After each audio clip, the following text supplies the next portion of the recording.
Hey everyone, welcome to my channel. If you're new here, like, share and subscribe. But as always, let's get started. So in this video, we're continuing with our 5-step series, and today we're focusing on how to create a professional CV. Now I know this has happened to most of us. You've spent time crafting the perfect CV. You've thrown hours into designing the layout, paid close attention to every last detail, and then you sent off your masterpiece. And you patiently awaited for the interview at your dream job. And then, nothing happened. But you were the perfect candidate. You had years of experience, all the qualifications. None of this makes any sense. But let me tell you why it does. Because they never even took the time to read your CV. You see, HR departments and recruitment agencies get hundreds of CVs every single day. On average, you are just one out of 250 applicants that will cross their desk. Do you honestly believe these consultants are taking the time to read every single page? Did you know on average a recruiter spends only 6 seconds on a CV? That means that you have 5 seconds or less to convince them they need to read yours.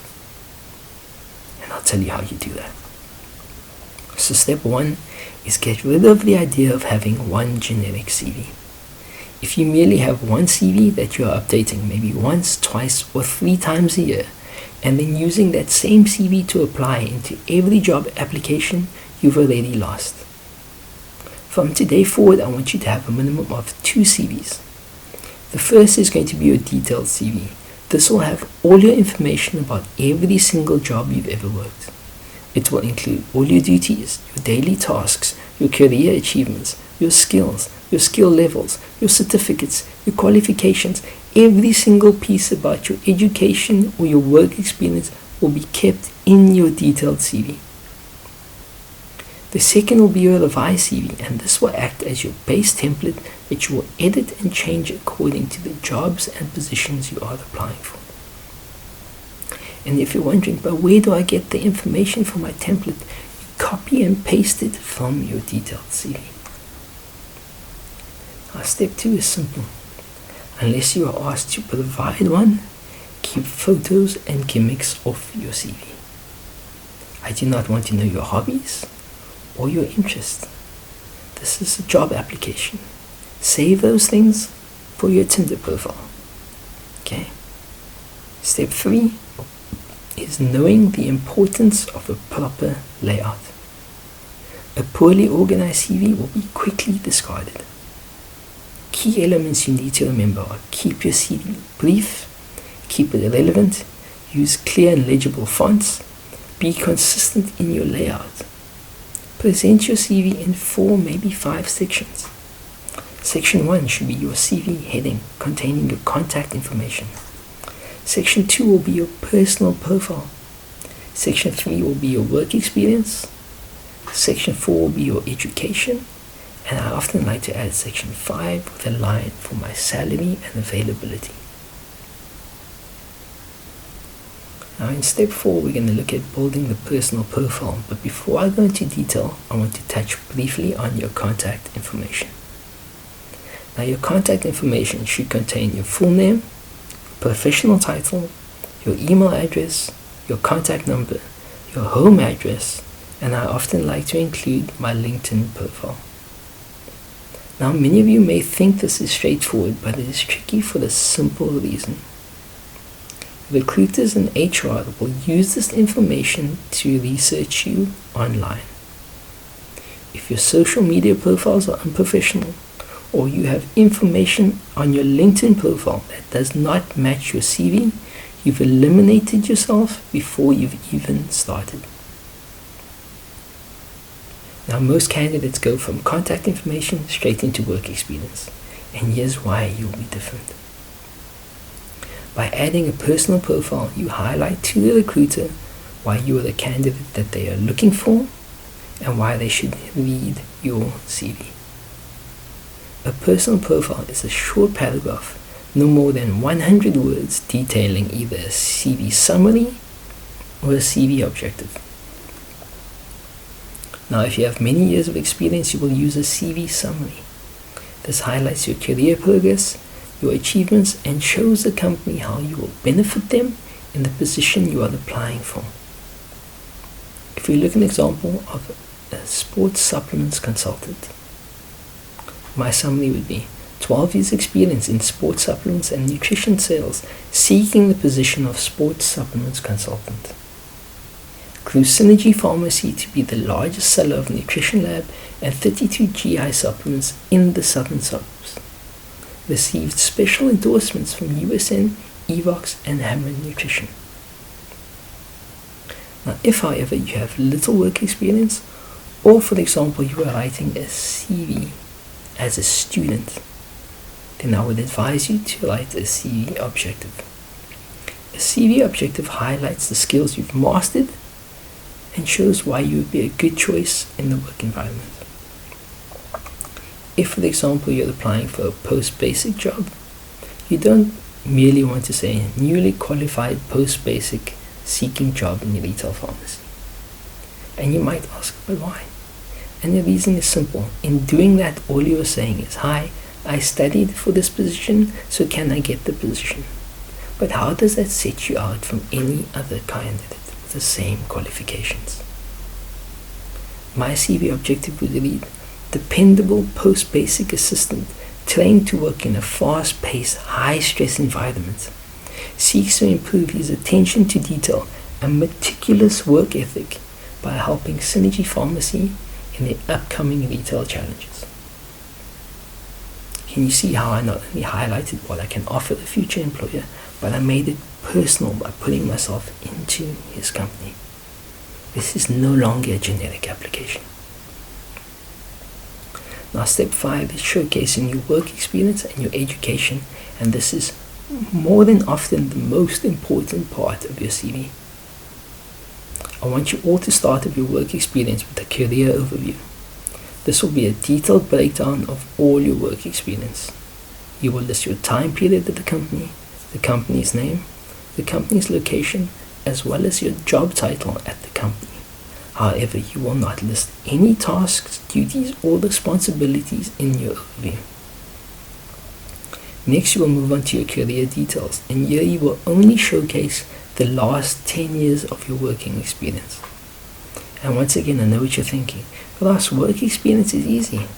I list my previous positions, my dates worked, my duties, my responsibilities, and yes, you're right, all of those are basics in any CV. But recruiters know what you did. That's why you're applying for the position. They want to know what can you offer. So be sure to add relevant, measurable achievements for each company and not just your duties. Focus on action verbs like designed, created, analyzed, implemented, sold. Not sentences like responsible for designing. Tailor your CV to match the job application. Read the job description in full. If there are details that you have done before, add these to your CV, even if they weren't your primary responsibilities. If we look at an example again for the job posting of a personal trainer, the job description reads, seeking a personal trainer who specializes in weight loss, muscle gain, and strength and conditioning. So my work experience would read as follows. Owner and founder, and the job title. Company would be Pureblood Nutrition. The time period would be January 2014 until March 2018. The location would be Cape Town. Under my key responsibilities, I would say, created specialized workout routines for clients, focusing on muscle gain and weight loss. Coached all clients in strength and conditioning.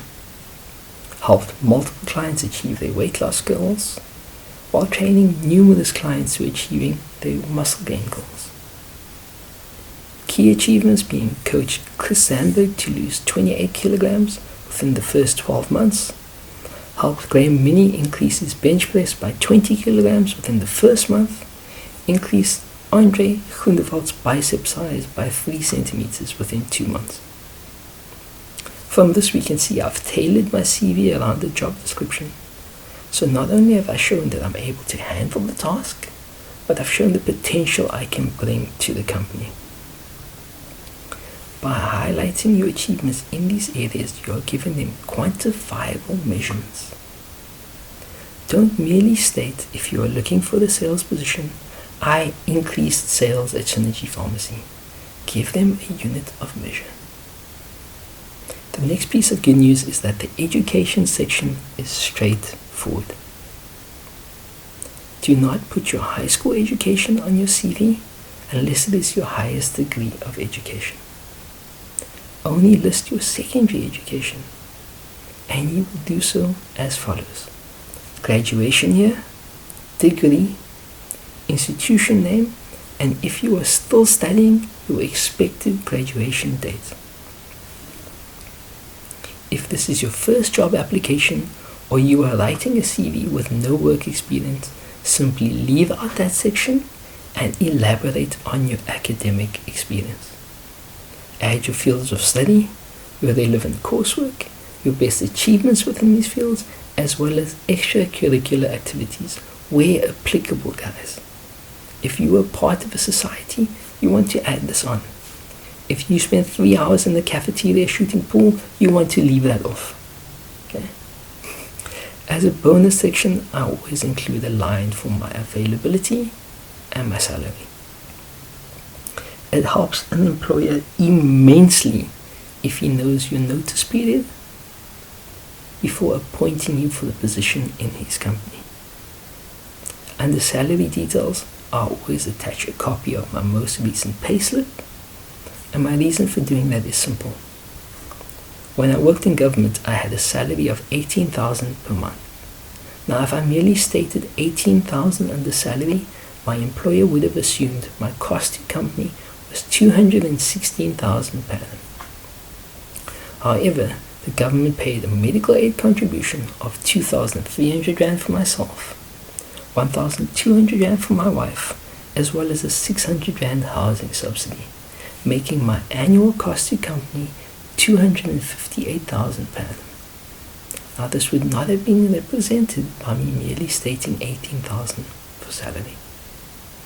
And as a final step, do not be afraid to mention detailed CV available upon request.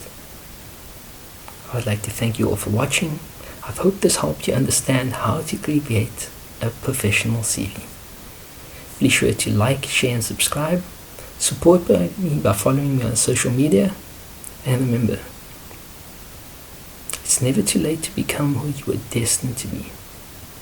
The best time to plant a tree was 20 years ago, but the second best time is today.